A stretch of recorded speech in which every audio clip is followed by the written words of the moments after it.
door was opened and salt stains and puddles of snow melt on the floor.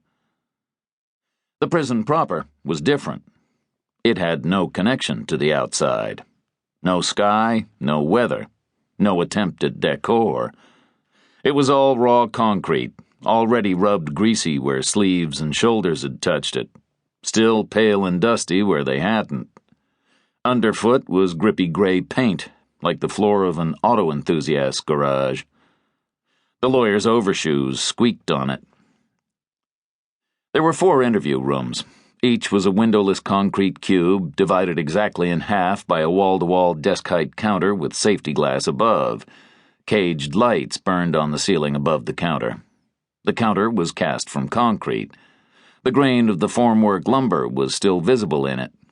The safety glass was thick and slightly green and was divided into 3 overlapping panes to give 2 sideways listening slots. The center pane had a cutout slot at the bottom for documents, like a bank. Each half of the room had its own chair and its own door, perfectly symmetrical. The lawyers entered one way and the inmates entered the other. Later, they left the same way they had come, each to a different destination. The guard opened the door from the corridor and stepped a yard into the room for a visual check that all was as it should be. Then he stood aside and let the lawyer enter. The lawyer stepped in and waited until the guard closed the door behind him and left him alone. Then he sat down and checked his watch. He was 8 minutes late. He had driven slowly because of the weather. Normally, he would have regarded it as a failure to be late for an appointment. Unprofessional and disrespectful. But prison visits were different. Time meant nothing to prisoners. Another 8 minutes later, the other door opened, in the wall behind the glass. A different guard stepped in and checked and then stepped back out, and a prisoner shuffled in. The lawyer's client. He was white and enormously overweight, marbled with fat, and completely hairless.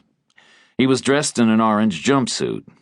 He had wrist and waist and ankle chains that looked as delicate as jewelry. His eyes were dull and his face was docile and vacant, but his mouth was moving a little, like a simple-minded person struggling to retain complex information. The door in the wall behind the glass closed. The prisoner sat down. The lawyer hitched his chair close to the counter. The prisoner did the same. Symmetrical. The lawyer said, "I'm sorry I'm late." The prisoner didn't answer. The lawyer asked, "How are you?" The prisoner didn't answer. The lawyer went quiet.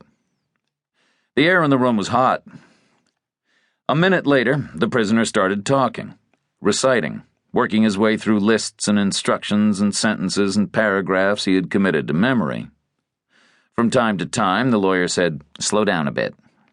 And on each occasion, the guy paused and waited, and then started up again at the head of the previous sentence with no change in his pace and no alteration to his sing-song delivery.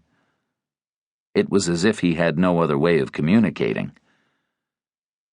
The lawyer had what he considered to be a pretty good memory, especially for detail, like most lawyers, and he was paying a lot of attention because to concentrate on the process of remembering distracted him from the actual content of the instructions he was getting.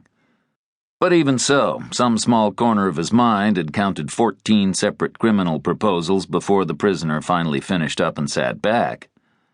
The lawyer said nothing. The prisoner said, "Got all that?"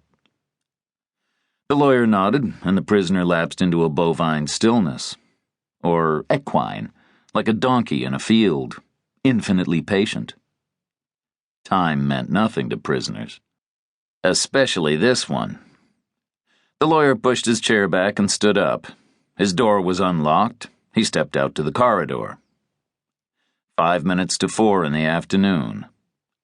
60 hours to go. The lawyer found the same guard waiting for him. He was back in the parking lot 2 minutes later. He was fully dressed again, and his stuff was back in his pockets, all reassuringly weighty and present and normal. It was snowing harder by then, and the air was colder and the wind was wilder. It was going dark, fast and early. The lawyer sat for a